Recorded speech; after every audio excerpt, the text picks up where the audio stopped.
So I want to start off by thanking Zach. This is a great opportunity for me to share knowledge with anybody who's willing to listen. All right, and as we sit in this room, I want to let you know that I hold the right to be wrong in some of the things I may say or believe in. All right, and that's all right. I think that's what makes this field and this profession what it is the ability for other people to listen to others and say, hey, you know what? I don't like what he does, but I respect what he does, and because of that, that's all right by me. All right, so if you don't believe in some of the philosophy or teachings that I present with you today, that's all right, because I know I'm going to learn something from you, and we may be on two different ends of the perspective, but we're all going to gain something from each other. All right, and big thanks to Zach for allowing me to come up here.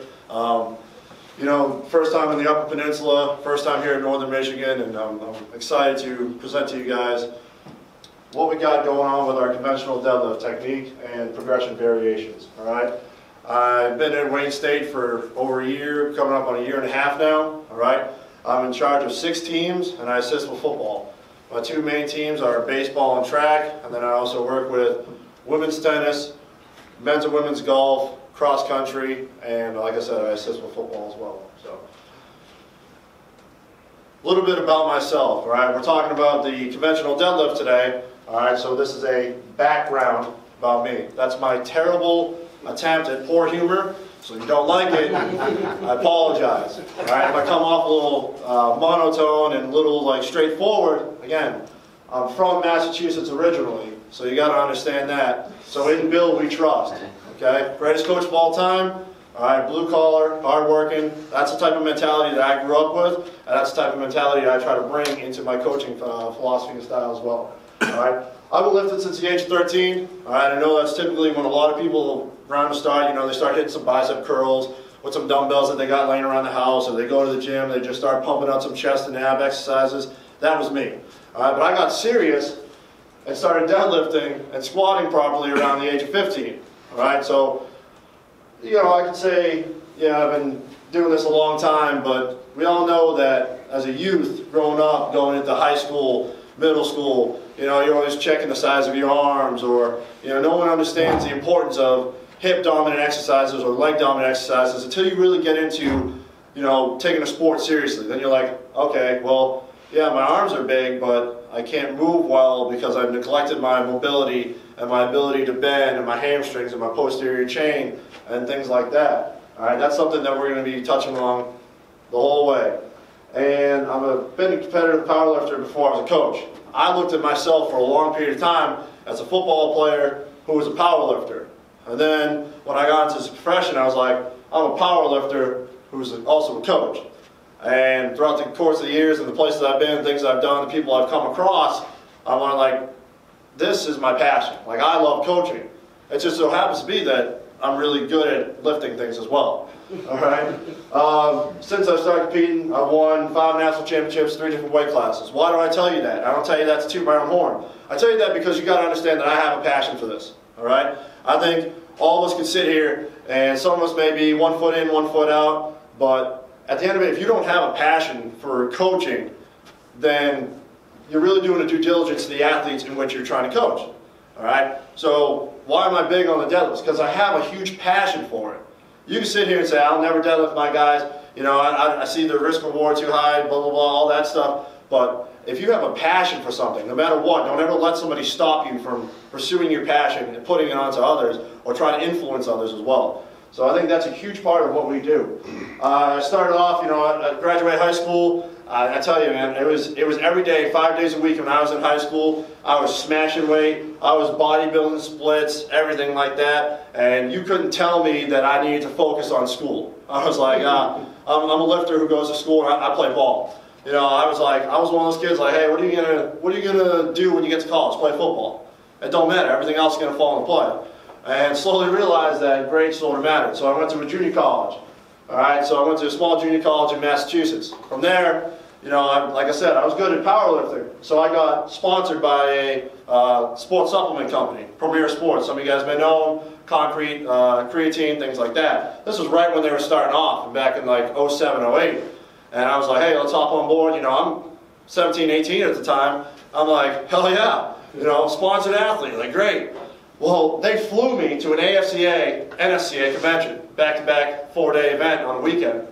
And because of them, I got recruited to Angelo State down in Texas. All right, so it was a giant transition going from blue-collar, like city, and just like in-your-face type mentality in Massachusetts to open land. Everything's a little bit back, but the football game's a lot faster down in Texas. So it was a huge culture transition for me, and little did I know that that was going to be my journey for coaching as well. Because some of us have been in this room, and this may be our 10th spot coming here. This may be our 10th coaching gig, or this may be your first, and you've been here for a long time. But at the end of it, in this profession, you're going to travel a lot. You're going to meet a bunch of different people. Like we're all meeting each other for the first time today. All right, that was a huge part of me developing as a young adult, was going down to Texas. From there, I went and played arena football for a year, and I had the choice of going back, but I said, hey, you know what, I want to get my career going. And I ended up going to Harvard for an internship. All right, so I went back home, and then from there I went to Eastern Michigan as a grad assistant. All right, and then after that, when my years were done, I went on to be an intern for the Buffalo Bills in the summer of 2015. One of the best experiences of my life. I got to learn how to be a pro, not only as a coach, but see what a pro actually looks like. You know, you can see them online, ESPN, and all that stuff like that, but you get to see their interactions as a day, what it means to truly be a professional and what they do. Like, this is how they feed their family. This is their living, all right? For us, this is our living, right? So you're going to take this very professionally as well. You're not just going to come in, you know, slap around, and then just say, oh, I still got a job at the end of the day, that's fine. You know, because very much like they did, they can get cut at any point in time. You can get fired at any point in time as well. All right. Then I went on to Walker College for a semester, and then the opportunity opened up here at Wayne State, and I was fortunate enough to come up here and be a part of this staff. So, moving on to it, today I want to really get into why choose the conventional deadlift. All right. First main point is there really is no better exercise for strengthening the posterior chain. I mean, we can sit here and talk about variations of deadlifts for days, all right? But when was the last time that you did a 1RM on a physio ball leg curl? Never. When was the last time you did a 1RM on a glute ham raise?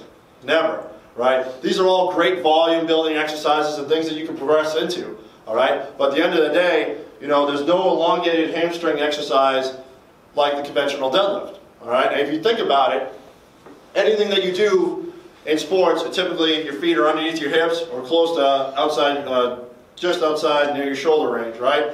So that's where all your power comes from. You don't see people like, hey, go get ready to jump, and they get ready to jump like this. If they do, there's a lot wrong with them, all right? And you'd also see people go get ready to jump like this, right?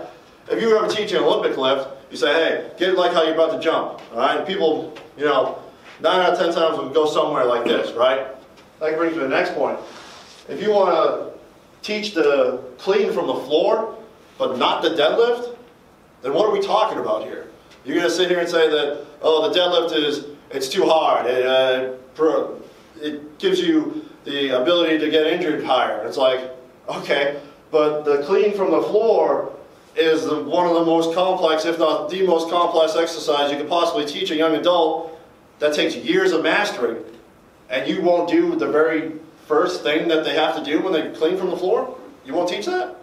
That's where I get lost. I'm like, that's where I'm like, I don't understand. I can't get that. Because if you have a strong pull from the floor, typically you're going to have a strong pull into your clean. All right? And then I get into my next point. It's like, it's the most functional exercise there is. It really is. You know, you can sit here and say, oh, you know, you go to the bathroom, you squat every day. You don't go and sit on the toilet like, all right, you initiate the movement by pushing my hips back, keeping a proud chest. You don't do that, right? You know, you're not worried about pushing the knees out, you know, breathing properly. That doesn't happen. Same when you sit in a chair, right? But if you tell someone to go over there, hey, can you pick that up for me? They're not going to go over there and be like, okay, let me get my stance here. Good. All right, then I'm back up. You know, they're going to go over there. And bad technique or not, they got to have a strong enough ability in their back erectors and glutes and hamstrings to pick something up. And I'm sure, you know, if you've ever seen your mother, or if you're a wife, or if you're a father, and you've got kids, and they're over there on the ground crying, you're not going to go over there and you're thinking, okay, Dan, all right, my kid's on the ground, I got to use, all right, I got use my legs, here we go, get ready, you know. You're going to be into a position where you're not going to have to think and you're going to have to react, and your muscles are going to have to be strong enough. Picking things off the ground is what the human body was built to do. All right? Right, wrong, or indifferent technique. So strengthening the posterior chain is the best way to do that. All right? And then the deadlift exercises gradually increases strength over a long period of time. All right? That's what basically any strength movement can do. All right? If you look at the cap of what Olympic lifting is, all right, typically for a kid anywhere from the age of 18 to 22 in that college area, I think the record for clean in college is like 400 pounds. Okay, you have freshmen that can come in and squat that, and they can deadlift that from the get-go. So you can build that 400-pound deadlift or squat higher. So your window is a lot bigger with a strength exercise as opposed to a power exercise. I'm not saying power exercise is bad. I'm not saying Olympic lifting is bad. I'm saying your ability to gradually increase strength over time, if you look at from developing athletes from a high school level, as a freshman in high school, to their senior, whether it be a 5th or 6th year in college, all right, you're talking anywhere from 8 to close to 10 years of their life in which you can gradually build strength, right? Because when kids come into college, what's the first, like, anyone who's ever been around college will tell you this. First thing that they see as a giant red flag for anybody who comes in as a developmental is weak posterior chain, bad posture. How are you going to do that? Deadlift. That's how you can strengthen the posterior chain. That's how you can strengthen the posture. And I'll get into how we can correct the posture as we go. And then it provides the greatest stimulus for the most muscle mass over the longest range of motion. All right? We could get in here and we could discuss arguments all day about types of deadlifting and forms of it and other variations of which you can do and stances and all that. But at the end of the day, if you take bending over and touching your toes, that's about as long as your hamstrings are going to possibly get. It's almost like a seated reach test. Why do they do that? They want to see how flexible your lumbar and your hamstrings are, right? The conventional deadlift is as close as you can get to that without like doing a straight leg deadlift, okay? So I love this quote by Mark Ripto. If you ever read anything about Mark Ripto, he makes great points on a lot of things, and with the overwhelming amount of kids that grow up and develop these days, and they get looked upon as the soft generation, or the millennials, right? Technically, I could be labeled as a millennial. We sit here and we see it on the news all the time about how kids, they don't know how to grind or be tough, and they want everything handed to them, right? Well, the deadlift, it serves a way to train the mind to do things that are hard, right? Kids think that everything is working out. You know what working out is? Working out is doing stuff that you like to do. All right? That's an arm day before a game. That's a neck pump before you take your photo. That's I need to lose 3 pounds to fit in this dress. Like, that's working out. Okay? Training is the stuff that you have to do. All right? That's applicable to what you're trying to accomplish as a team and as an individual. All right? It's not something that's going to be easy. And the deadlift provides something that's hard, that can teach our generation coming up how to do things that are hard. All right? So the conventional deadlift, again, if we talk about anything that's powerful, it all comes from the hips, right?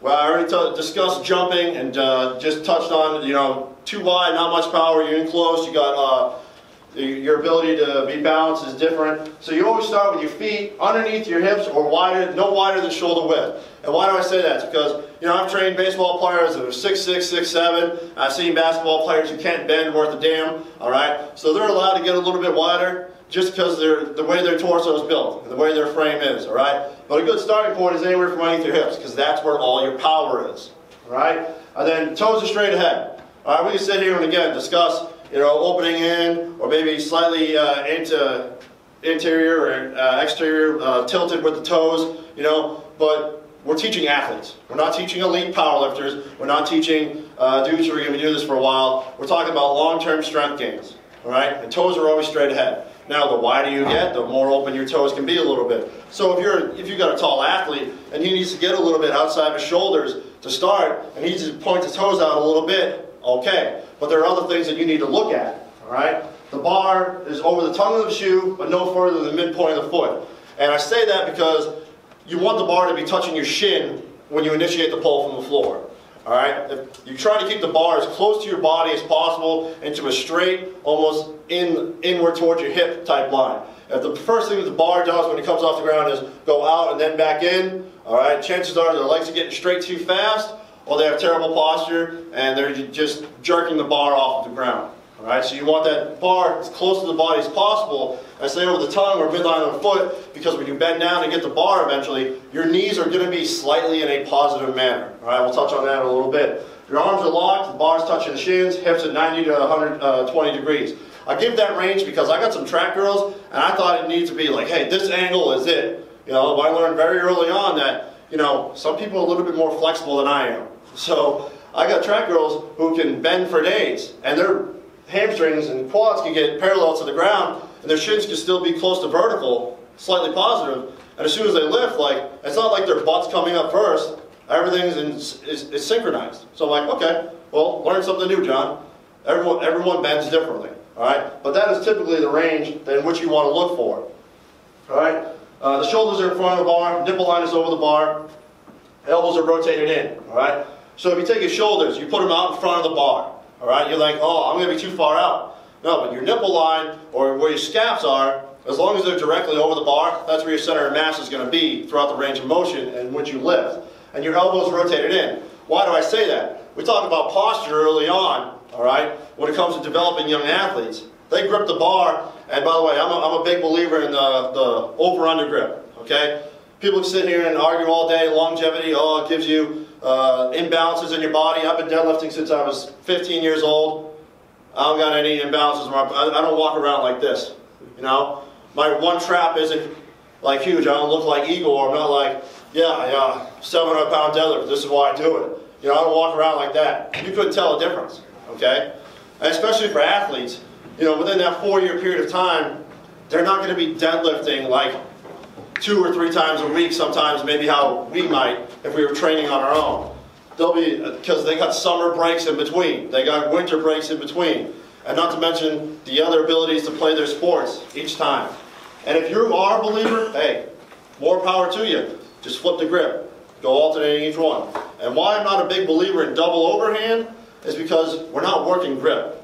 We're working the deadlift. All right? And how are you going to deadlift? By moving the most weight as possible, right? How are you going to do that? Without having to worry about your grip. Now, if you want to strap up and get on there and lock that bar into your wrist straps, hey, cool, have at it. Double overhand, all right, cool, I get it. But this isn't a grip exercise. It's a posterior chain exercise. So when you rotate your elbows in, you actually squeeze your scaps unknowingly. Or if you just tell your athletes, yeah, rotate your elbows in and fight for that chest. Fight for that chest. Give me some of that chest. Because a lot of the pull from the floor is the ability to maintain upper back tightness and avoid that round back technique. All right, again, I don't want to get into other variations of techniques. This is a very general understanding of how to train young athletes, okay? Not elite powerlifters. Keeping that upper back tightness will help keep that neutral spine, all right? As long as you keep your neutral spine, you'll be doing fine, all right? Pull up to the shin, into the thigh, and up into the hip, all right? So up the shin, in the hip. Up the shin, in the hip. All right, I say in the hip because as you get to that knee, now your quads are completely out of it. I believe that there is a push mechanic and allowance from the floor from your quads, okay? Maybe not as much, all right, as like a squat, without a doubt. But there is some pushing through the floor to get that bar off the floor. All right, once you get to your knees, bye-bye quads, you're done, all right? This is a hip game now, all right? So you got to get your hips extended, all right? If you think about pulling in, all right, your bar, without hitching, is going to go slightly in, if not straight, because of the ability to snap your hips through as fast as you can. That's always what we're looking for, fast hip extension and anything that we do.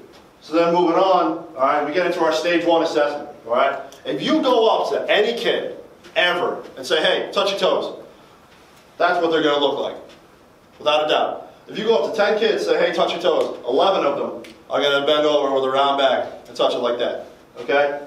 Now, why do I say that? This is the very first, you can do this in your warm-up, you can do this with anybody who's a freshman in high school, or freshman in college, or senior in college, it doesn't matter, okay?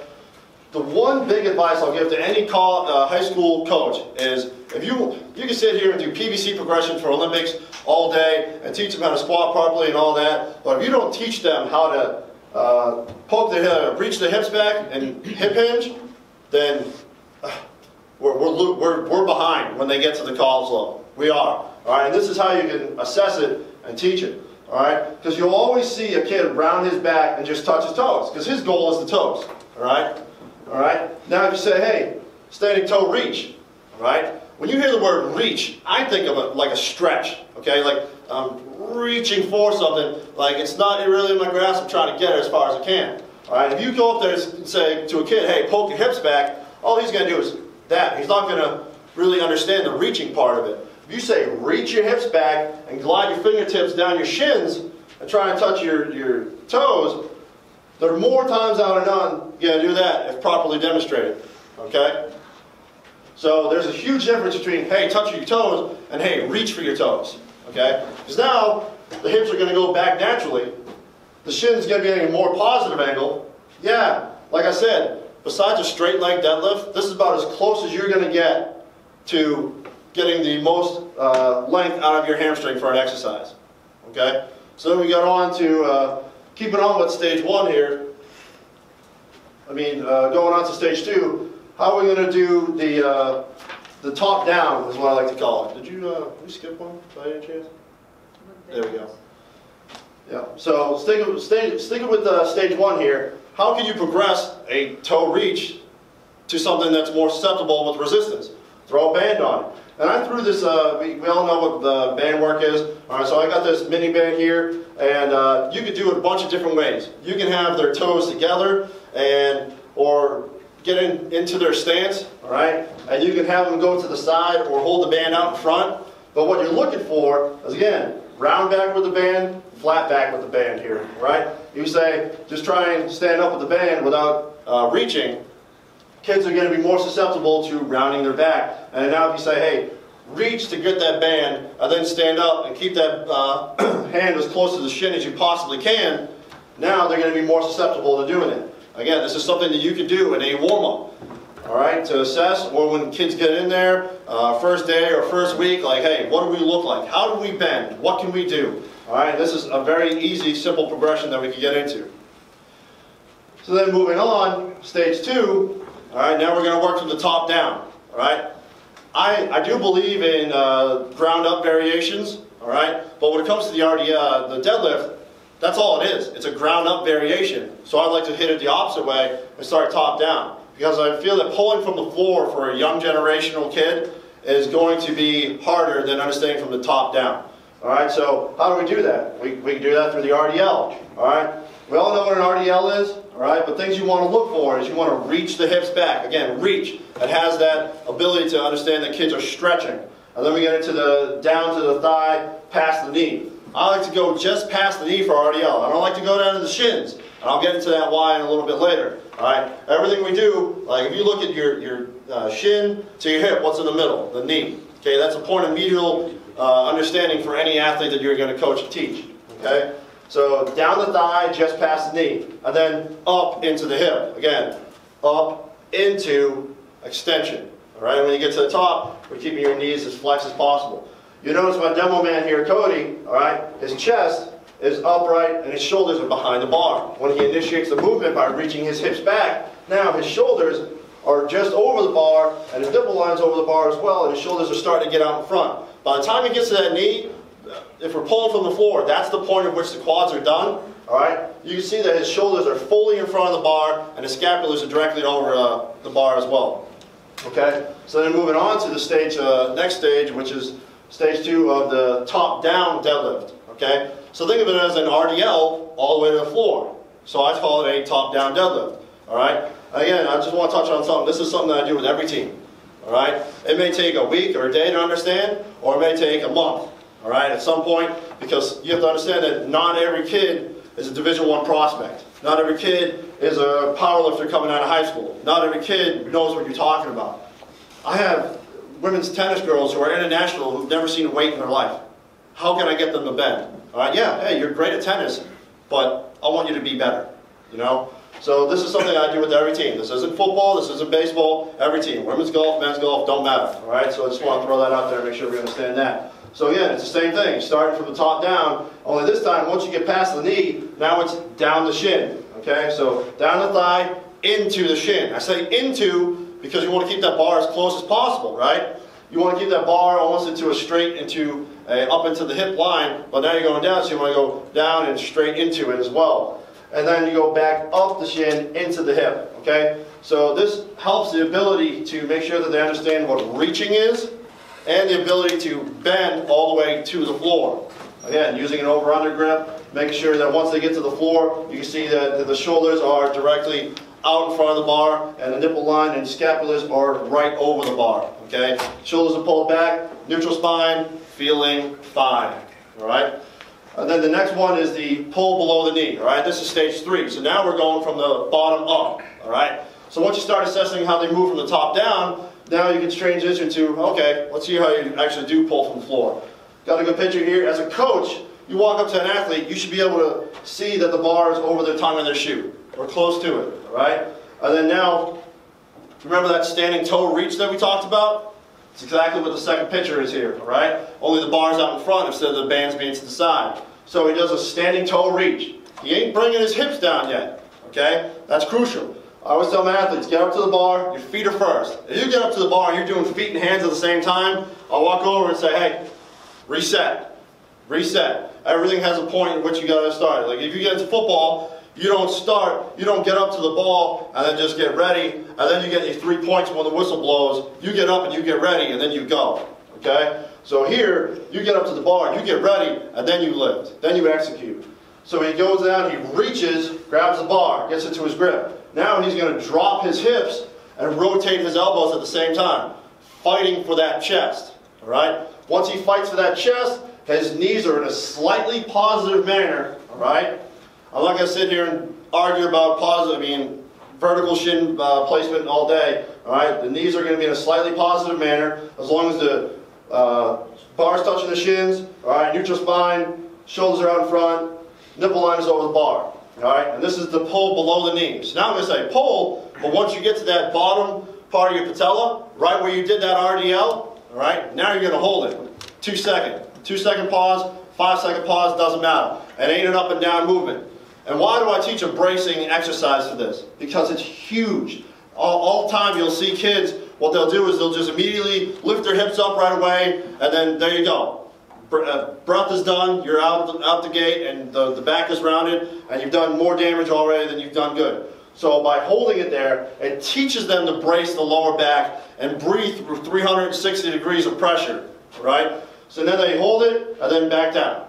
They hold it, and back down. You can have a kid who deadlifts 400 pounds, you put, 205 or 135 on the bar and you do it correctly enough, they'll be pretty winded, and they'll understand what you mean right away, all right? So then keep going on to the next part of stage 3 as we talk about the rack pull. So now we're doing the pull from below the knee, all right? So now not only did you pull to the knee, but now you're working the full extension, only from the bottom up, all right? So again, once you get to that knee point right below the knee, shoulders still out in front, chest is over the bar, all right? And still have a neutral spine, chin slightly tucked, and the bar is just below the patella. Now, I understand that all racks are the same, and not all athletes have the same leg length and things like that. So if you need to put plates under certain kids, you go around and you set the racks all the same. It's all right to assess kids and, hey, put a 10-pound plate here, or hey, put a 5 here, and stand on these. That's all right. Because you want it right below the knee, right to that RDL spot in which you're used to already. And then, again, pulling up the thigh, into the hip, shoulders go back behind the bar, all right? Moving on, now you're talking about what the conventional deadlift looks like in total, okay? So we have a video, I don't know if it'll play here, but he starts with grabbing the bar from a standing reach position, okay? So it's a standing toe reach, all right? And then he pulls his hips down, pulls, now it looks like a below the knee pull, all right? And now his shoulders start to get back and over the bar. Once it gets above the knee, the shoulders should be directly over the bar, and then he pulls up into his hip, full extension, standing upright, okay? Keeping a neutral spine the whole time, all right? And then carrying on, moving onward, we're going to get into paired progressions. That's a great photo I got. I know. So, again, terrible attempt at humor. If you don't like it, feel sorry for you, all right? So pair progressions, all that stuff that I just went through, what works best? Well, you got to figure that out for yourself, but these are some things that I like to do. I like to pair up the pull below the knee with the RDL, all right? And why do I do that? It teaches the athlete to brace the lower back during the pull, and it also reinforces reaching the hips back and shoulders out in front of the bar. Simple. Okay, what's something else I can do? I can do the pull to the below the knee, and I can do the rack pull. Again, it teaches the athlete to brace during the pull, and then it reinforces the final hip extension and pull of shoulders behind the bar, okay? We look for fast hip extension in everything we do, whether it's squatting, benching, or Olympic lifting, all right? You always want fast hip extension, jumping, power, power, power. That's what the rack pull can do for you, you know? That's all it is. It's snap, back down, okay? Carrying on. All right, well, what are some things to think about when you want to program the deadlift, right? I always look for quality over quantity, okay? So I'm looking for 10 by 3 instead of 3 sets of 10, okay? Just in years of performing the deadlift with very high intensities and volume, I found that more times out of none, I find I'm getting really fatigued really fast, and my ability to get injured increases a lot as well, okay? So I'll do 4 sets of 6, or 6 sets of 4, 5 by 5, 7 by 4, 3 by 5, okay? I love things like that, all right? I'll very rarely ever go more than 6 reps. For me, 6 reps in the deadlift is like 12 or 15 for any other exercise, all right? That's volume for when I think about a deadlift, all right? Especially if you're looking to keep the kids safe, and you're like, oh, you know, back injuries with deadlifts. Okay, well, just do sets 3. They hurt themselves on 1 rep. You're not really good at teaching, and they're probably not really that strong. You shouldn't be doing this anyways. Go back to stage 1, all right? So then, I also don't believe in the touch and go, all right? If you think about the top of the deadlift, you go back down, that's the eccentric part of the lift, right? That's when people say, oh, you get stronger through eccentric work, blah, blah, blah. Okay, cool. But if you're just going to sit there and say top, and then they back down, all right? Or touch and go. We're not teaching bracing anymore. We're teaching a way to get around something so they can lift more weight, all right? If you tell the kid to come back down the ground, pause, and then come back up, that's bracing through and through. You teach correct breathing patterns, all right? Full exhale at the top, and then as you go back down, inhale, and then 360 degrees when you pull from the floor again, you're setting yourself up for success. No dropping or total resets of the reps. Like I said, you know, you see videos of guys that get up there, and then typically athletes will deadlift on Olympic platforms with bumper plates or whatever, because, you know, floors and things like that, you know, they get a little swayed sometimes. So if the kid gets to the top and then drops it, well, what's going to happen? Ding, ding, ding. Bar's going to move sometimes, okay? So now you're wasting time, all right? You got to walk over or get reset again, or, you know, like, again, you're missing the eccentric part of the exercise. Okay? And then no total resets. Even if you bring it down, it's not like, okay, you know, get back into it. Why? Why not just pause, come back up? Pausing is great ability to understanding bracing. Bracing is huge. The athletes need to work on the eccentric part of the exercise, and it builds grip strength. Again, if you talk about, oh, well, let's work our double overhand grip today. No. How about you just have them hold on to the bar longer? Change the variation, hold on to the bar longer. Grip strength is everything in any sport, ever, okay? So that's a huge component that people misunderstand. Again, going back to what Mark Ripto says, it's hard.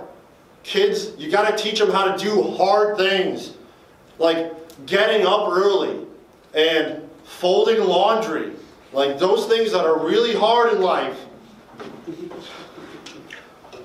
So what am I gonna pair it with? I'm a big believer, and you better be doing something while we're doing something. Okay? We're strength and conditioning coaches. You're not always going to be able to run a team. I don't run my track girls. Why? Because they're track girls. They run on their own. Coaches got that. Okay? I don't run my baseball players in season. Why? Because these kids just played 6 games in 4 days. Catcher didn't get off his freaking knees the whole time. He don't want to run. So how can you teach that conditioning? You give them something to do that ain't going to kill them or affect them in between, especially in season, all right? Again, bracing ab, All right, it teaches the athlete how to brace. Any movement like a plank or something harder, like a you know, holding legs up over your head or something like that, leg lowers, any inter-abdominal bracing exercise that you can teach a kid will help them strengthen their lower back and carry it over into what they're actually performing with the deadlift. The crunch, all right? We look at flexion extension. You can look at this as push-pull. Deadlift is a back extension exercise necessarily. All right, so what are we going to do? Well, let's work flexion. All right? That's like kids coming into college, you know, huge chest, zero back. All right? Teaching crunch variations while doing the back extension variation is going to almost give that push-pull feel. All right, and then upper back exercises. It helps engage the upper back for athletes when they initially pull. And also, when you get to the top of the deadlift, yeah, it's hips, but like you got to get your shoulders back. Your upper back ain't strong enough to get that bar upright. I mean, you're going to be sitting there at the top of the deadlift like this. You're going to walk over and be like, Tommy, what's wrong? I got no back, coach. I got zero upper back. I can do not a quarter pull-up. I can row 15 pounds. So, all right, well, let's get some upper back work. Because that's what works the grip. That's how you build the bicep strength up into the shoulders. That's how you keep the posture right. Okay?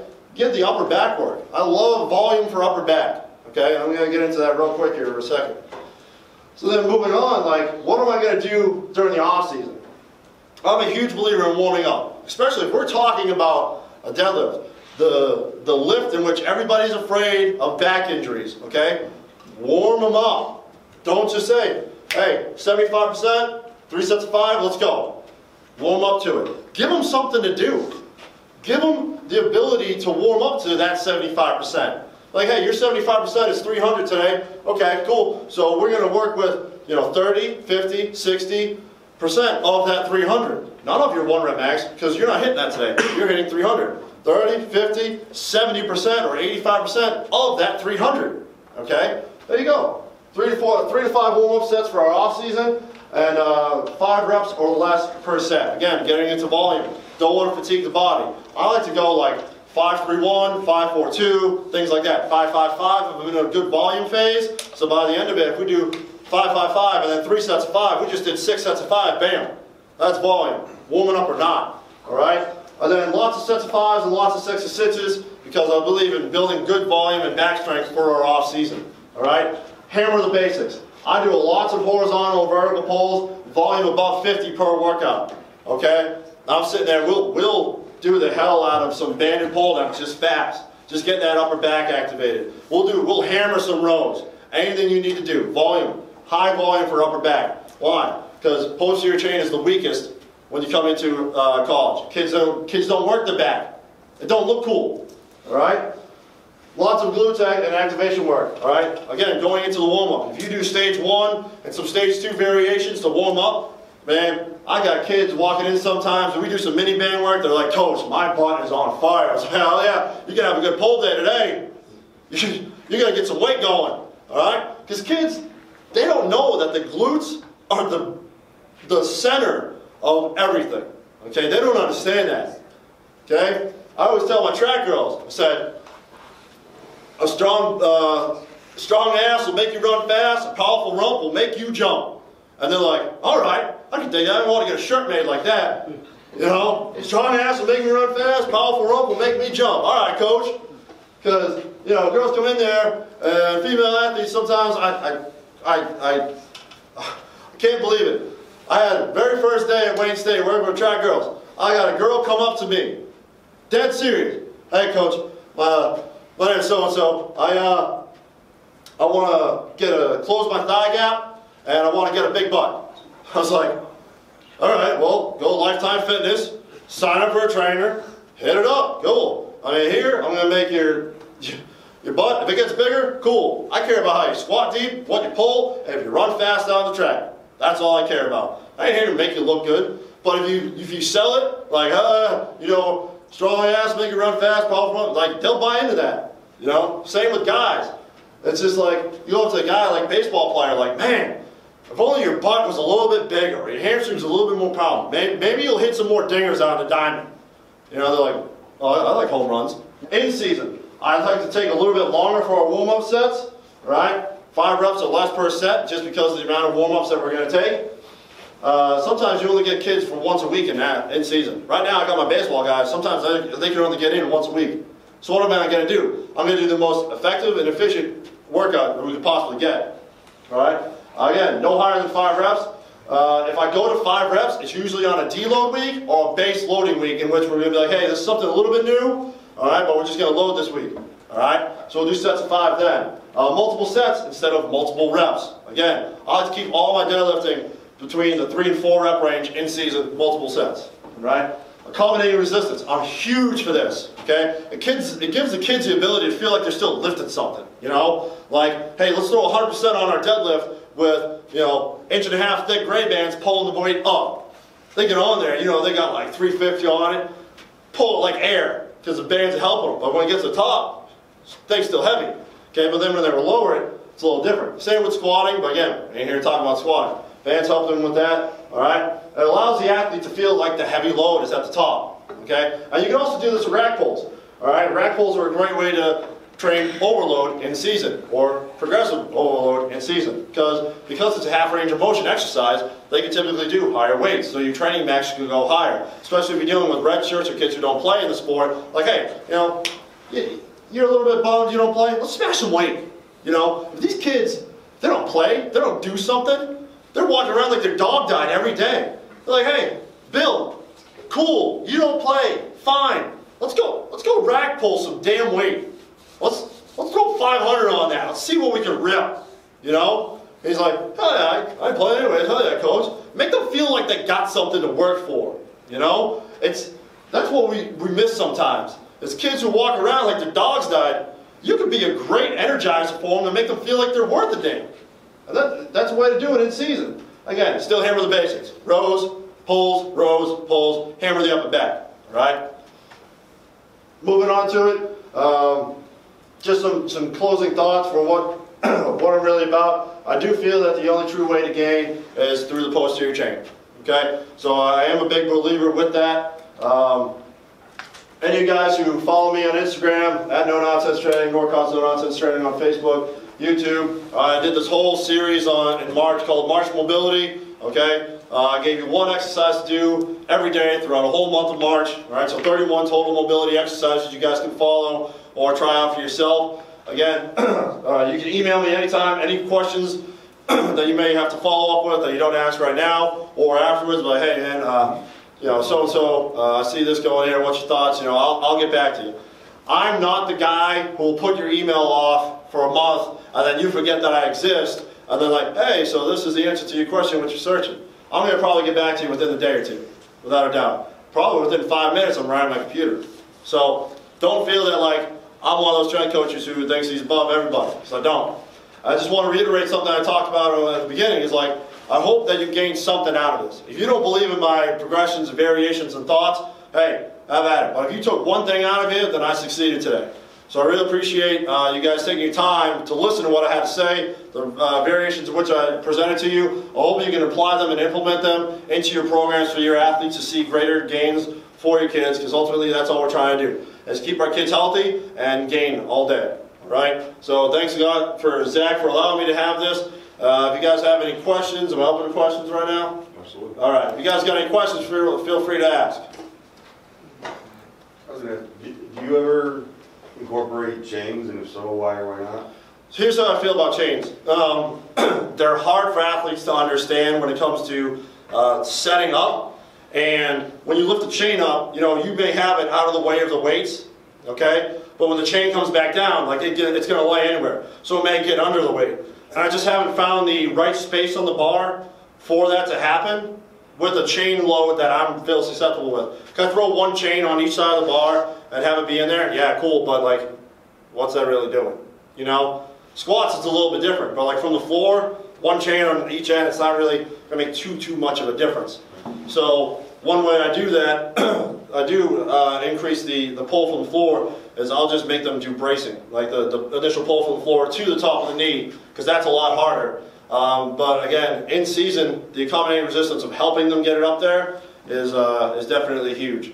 So I don't use chains just because when I do it for myself, I know it's a hassle. And when I'm dealing with 20 to 35 guys, like I got a lot of things going on. I can't be walking around resetting dudes' bars or saying, hey, make sure the chain's out of the way. You know, hey, make sure your friends' chains are out of the way, because then the last thing you need is a kid trying to swipe the chain out of the way, a bar drops on the foot, see ya. You know? Anything else? When you're coaching the hip hinge in the conventional, do you talk to them about pushing their hips back at all? Or is it just pretty much the nipple over the bar getting it done?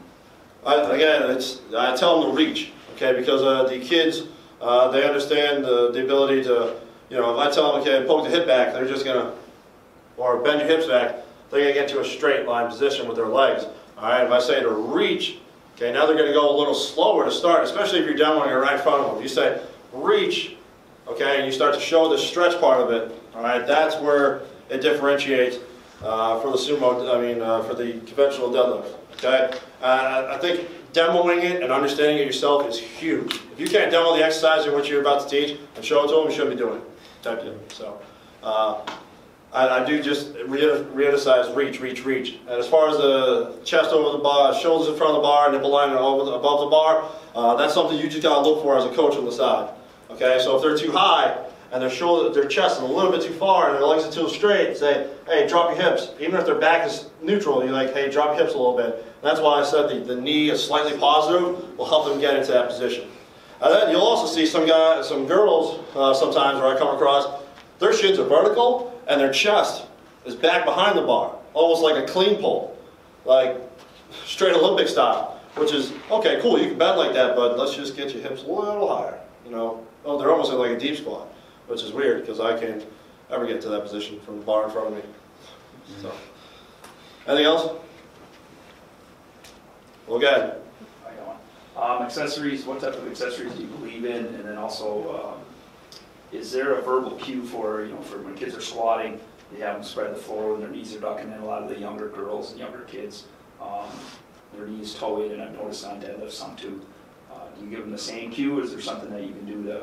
So it's a little different. When I say, when we're squatting, all right, it's touching your squatting, I say spread the groin.